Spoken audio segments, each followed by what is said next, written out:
Danger Along the Ohio, Chapter 10. The telltale odor of smoke burned Amos's nostrils long before he reached camp. Grabbing a stick, he dashed straight to the fire and scattered the blazing logs. Then he fell on his knees and smothered the flames with dirt and damp leaves. Only then did he look around for the others. Clara and Jonathan were gone, along with the cow, but the Indian boy lay on his bed watching Amos. "Where are they?" Amos demanded. The boy stared at him a moment, then extended his right hand, palm down, fingers outstretched. In a slight upward movement, he gestured off through the woods. Amos turned and trotted off in that direction. He hadn't gone far when he heard them coming. Clara was leading the cow and talking, and Jonathan followed with his arms full of wood. When Clara saw Amos, she stopped. "What's wrong?" "We've got to get away from here," Amos said, beckoning them forward. "There's Indians on this side of the river, and they may be coming our way." Jonathan ran up beside Amos. "What'll they do to us, Amos?" "They're not going to catch us," Amos said, and knocked the wood out of Jonathan's arms. "Forget that. I put out the fire." Back in camp, Amos went to the Indian and motioned him to get up. "Come on, we're leaving." Hiding his pain, the boy labored to his feet. He rested his weight on his uninjured leg and waited. "Why don't we leave him here?" Clara said. Amos had considered it. After all, the boy hadn't shown any signs of gratitude for what they had done for him, pulling him from the river, doctoring him. But they had to take him along for their own safety. He looked on them as the enemy, and he'd certainly tell the other Indians about them. "No, he has to go with us," Amos told her. When he stepped over to the Indian, the boy understood what he must do. He raised his arm and laid it across Amos's shoulders. With Amos's arm around the boy's waist, the two of them set off through the trees. The Indian hobbled beside Amos in silence, pausing once to pick up a stick to use for a cane. It helped him balance his weight and made their walking a little easier. His only acknowledgement of pain was an occasional soft grunt. A little later, Amos noticed blood trickling down the Indian's leg, and he stopped.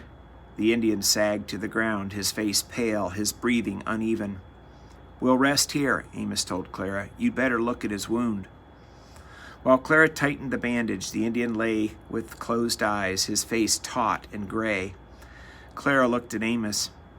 "How do you know the Indians are coming this way? Maybe they went upstream. We could hide here and wait until—" "We can't let them catch up," Amos said. He knew they were leaving a trail that anyone could follow, but there was no way of avoiding it. Their only hope was to keep moving and to stay ahead of the Indians. Clara stood with her hands on her hips, watching the Indian. "He hates us, Amos. He's forgotten he'd be at the bottom of a river if it wasn't for you." Amos gazed at the Indian, seeing only a boy like himself. "I bet we could be friends." "You better start thinking of him as your enemy, Amos. Why, you couldn't trust him too." Amos stopped listening when he saw the Indian's face. For a moment, the glittering eyes mirrored Clara's own hostility and distrust. Then, like the closing of a door, a mask of indifference settled down to hide the boy's thoughts. They continued to follow the westering river. It was well after sunset before they stopped in a stand of willow trees that almost obscured the Ohio. Leafy branches trailed on the ground, closing in a grassy, secluded space. They decided to spend the night there. "I'm hungry," Jonathan said, sprawling on the ground.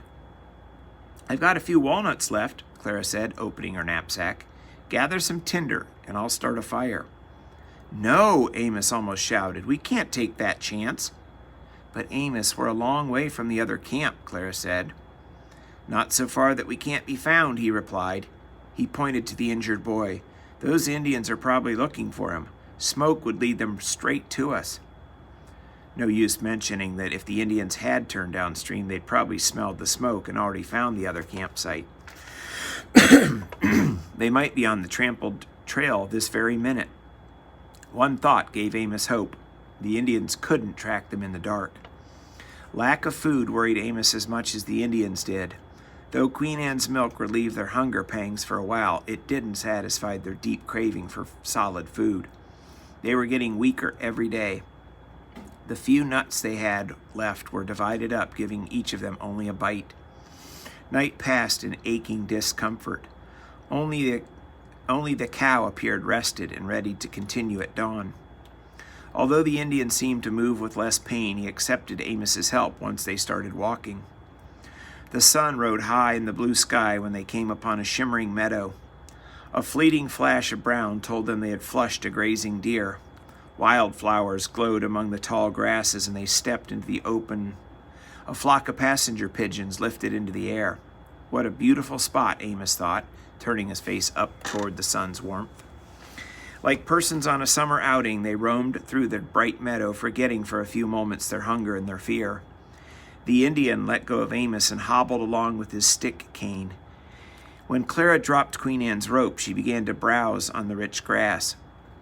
Wandering across the sunlit space, they came together under an oak tree at the meadow's western edge.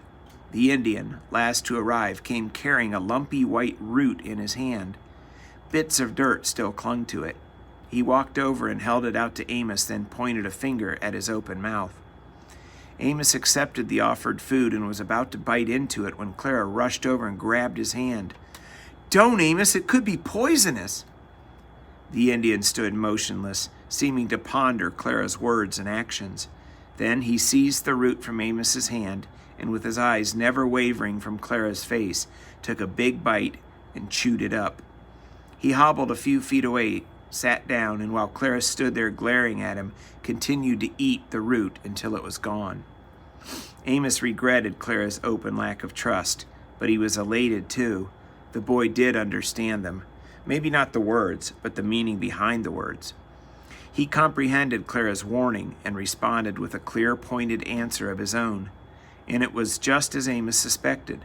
The boy did know where to find food. They had to try to communicate with him. They could learn from him. Amos walked over and knelt by the boy. He laid a hand on his own chest, and he said, "My name is Amos. Amos." He turned and motioned to Jonathan, who stood behind him. "This is Jonathan," he said to the Indian. Then he pointed to Clara. "Her name is Clara." "He doesn't understand you, Amos," Jonathan said. Amos ignored his brother and again touched his chest. "I'm Amos." The Indian frowned and looked from Amos to Jonathan.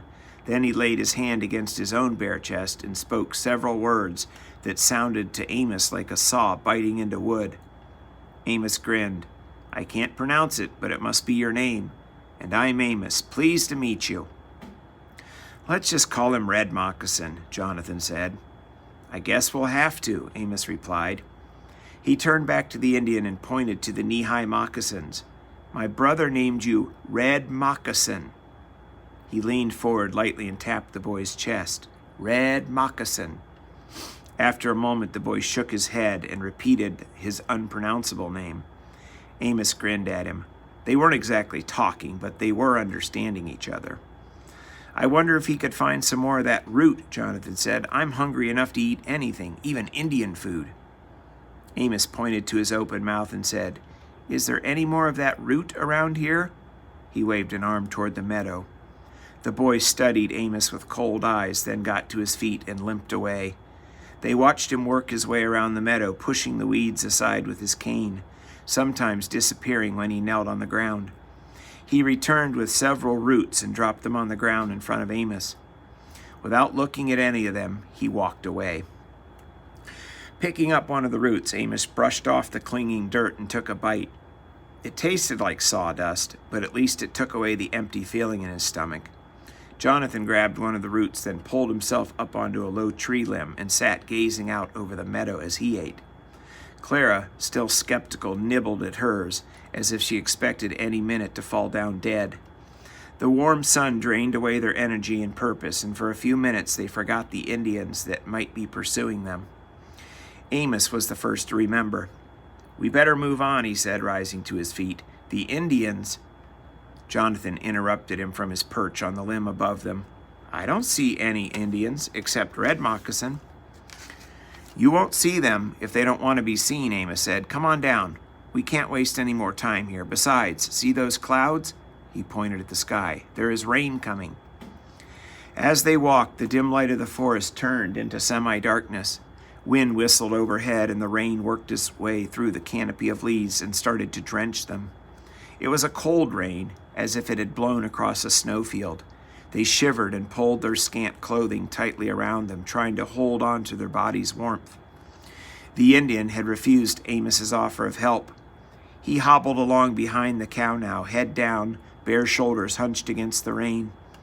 Although he gave no sign of it, Amos knew he too was suffering from the cold. Wet, chill leaves on the forest floor set Amos's bare feet tingling.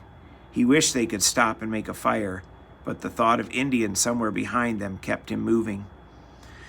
If the storm intensified, though, they'd have to find shelter. When Amos looked toward the Ohio, it was shrouded in mist.